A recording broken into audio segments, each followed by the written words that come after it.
na hanggang December lamang daw po ang kontrata ng GMA at saka ng Kapamilya Network para sa It's Showtime. Hanggang December lang daw na kailangan pataasin ang ratings. Okay. Alam niyo po, nung unang sabihin ni Wendell Alvarez na binibigyan lamang po ng 90 days ng GMA7 ang It's Showtime, kumontra kaming dalawa ni Romel Chica. Pero hindi pala dapat kontrahin yung sinabi ni Wendell dahil kailan lang po, isa pong reliable source, hindi po nanununog, hindi nangunguryente, talagang totoong-totoo ang sinasabi, ang nagkwento sa amin na hanggang December lamang daw po ang kontrata ng GMA at saka ng Kapamilya Network para sa It's Showtime. Hanggang December lang daw na kailangan pataasin ang ratings dahil kung hindi, ano magaganap? Siyempre machuchugi sila. Ganon. Meron palang ganon? Ay, baka ito special contract ang tawag siguro dito. Hindi, tsaka siguro yan ang pinasukan nilang kolaborasyon. Diba? Yes. Kasi di ba naalala mo na nagparade pa sila from ABS to Parada. Oo, di ba, papunta para pumirma ng contract. After pumirma ng contract kasi si Vice Ganda, di ba nagsalita siya, nakaka-pressure ito, di ba? Parang pressure daw siya. Baka siguro ganun ang pinag-usapan doon sa loob. Ganun. So kanya, nag-ano pa nga siya doon sa show sa unang sultada, yung kanyang litanya na hanggang ngayon ay pinag-uusapan dahil kinopya lang pala sa minsang pahayag ni Direk Daryl Yap. Correct. Yun. Ang dami lang dapat sagutin. At yun nga po ang kwento, hanggang Disyembre lamang daw po ang It's Showtime sa GMA7. Ito po ay kinu-question namin. Pa-question po ang aming pagde-deliver sa inyo ng kwento dahil hindi namin nakita yung pinirmahan. Diba? Siyempre, Pero yan po ang talagang kalat na kalat. Hanggang Disyembre lamang po dahil sinabi raw ng CEO, of course, at chairman ng GMA7, kailangang mataas ang rating nyo. Ay, oo, siyempre. At saka siyempre, ang usaping ito, napakalaki ng GMA Network. Hindi maaaring habang buhay, yung noontime show na tinatawag ay manggagaling sa iba. Dapat talaga home Station produce. Station produce yun sa kanila, di ba? Hindi lang siguro nila nahawakan ito dahil bigla diba? Wala silang pamalit. Hindi naman pwedeng pelikula ang ipantapat sa Itbulaga. Yes. At saka yung nagpapakalat po ng kwento na nag-emergency meeting daw po ang Tito Vic and Joey at ang Media Quest. Wala pong katotohanan yan. Unang-una, ano po ang kailangan nilang maging dahilan para sa isang emergency meeting?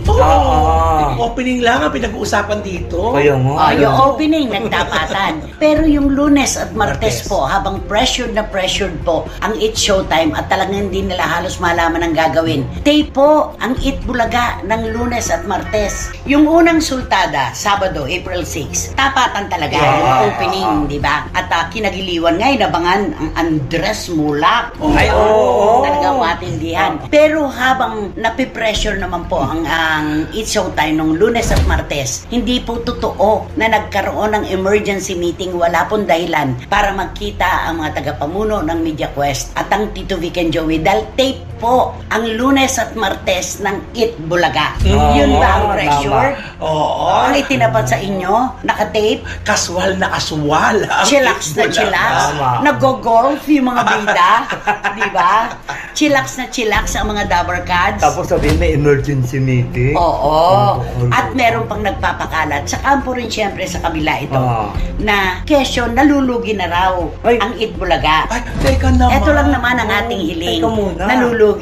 Sana sa panonood mo ng Itbulaga tuwing tanghali, magtabi ka ng calculator para makita mo kung ilan ang load sa bawat gap ng Itbulaga at kung magkano sa bawat gap ang kinikita ng noontime show. Doon mo malalaman talaga kung magkano, alamin mo yan.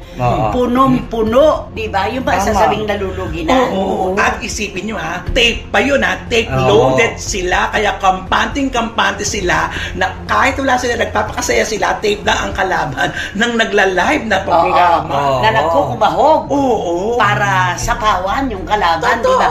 Anong komento mo doon? Hindi, alam mo, yung sinasabi nila nalulugi na yung TV5 at saka yung Itbulaga. Alam mo, mali yun Kasi fake alam mo, fake news. Fake news yun. Kasi alam mo, siguro inano niya yung nalulugi kasi nga, nagpaplano kasi ang Media Quest at saka yung TVG, nalilipat na sila ng studio. Sa Meralco, Oo, na ginagawa na. Oo, Lilipat ng malaking studio ito na sobra pa po sa sapat sa bilang ng gustong manood ang maa-accommodate. Di ba? Ayan Oo, na. kasi yung studio pala nila ngayon dyan, 200 person na nga yung audience.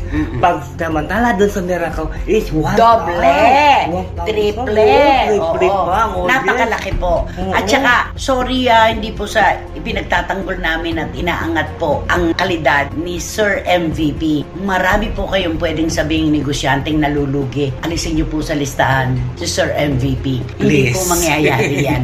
Please. Hindi talaga. Yon. Kaya tama na yung pagpapakalat ng mga fake news kasi ang pinakamaganda, harapin nyo ang laban. Head on. Tama. Correct. Di ba?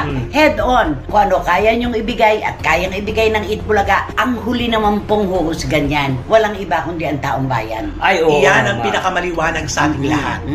Pero alam mo- Husgado ng bayan po ang huhusga Oo. sa inyo. Pero alam mo, nakakaloka lang doon kasi di ba Sabado, di ba nagtapatan? Ba, kinabukasan, anong Lunes, naglabas sila kaagad ng rating.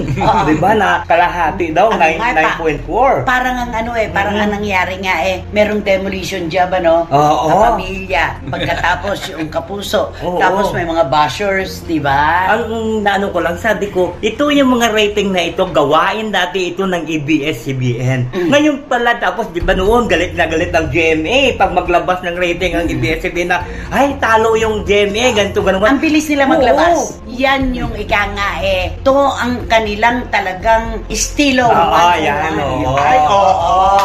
Oo, Ganon. estilo nila. Basta pagkatapos ng isang show at may kalaban, agad-agad, Oo. meron kagad silang inilalabas. At saka brainwashing. Oo, at saka nakakaloka talaga na sila. Tapos isa-isa silang sasayitan na hindi naman sila gusto makipag-away, nagbibigay saya. Pero sa ginagawa nila, iba yung ginagawa nila sa sinasabi nila. Tama. Iba ang Oo. ginagawa sa sinasabi, iba ang sinasabi sa kanilang ginagawa. Yun. Tama. Yun oo. lang yun. Basta ang pinakapanalo po dito, tayo mga taong bayan. Yes. Tayo naman po ang huhusga. Kung nasaan ang ating puso, doon po tayo. Tayo nagbabayad ng ating kuryente. Oras po natin ang ginugugol sa panunood. Eh bakit di doon tayo sa gusto natin? Ay, Correct. yes, yun naman. At saka Oo. ito lang pakiusap natin, sana maging consistent kayo sa paglabas ng mga Yes. ratings na yan Dahil kapag hindi kayo naging Oo. consistent, ayan na po, umiikot na po ang kwento. Hanggang Disyembre lamang po ang It's Showtime. So ayan. Kakantahan mo ba o kakausapin mo na lang si Vice? Ako siguro kakantahan ko na lang siya. Oo. Kakantahan ko na lang siya. Gagawa raw siya ng kanta para sa ating Ay, maganda yun. At sa ibang basher. Hintayin namin yun Bay. Hintayin namin Oo. ituloy mo yan Oo. Kung di mo itinuloy, hanggang amba ka lang pala. Oo, dapat pag Diba? nagsalita, gawin. Gawin Oo. yan, okay. Yung jingle mo gagawin yung jingle yan. Jingle? Oo, yun. Yung jingle. Yung jingle Ano? na gagawin. Ituloy. Ituloy mo yan.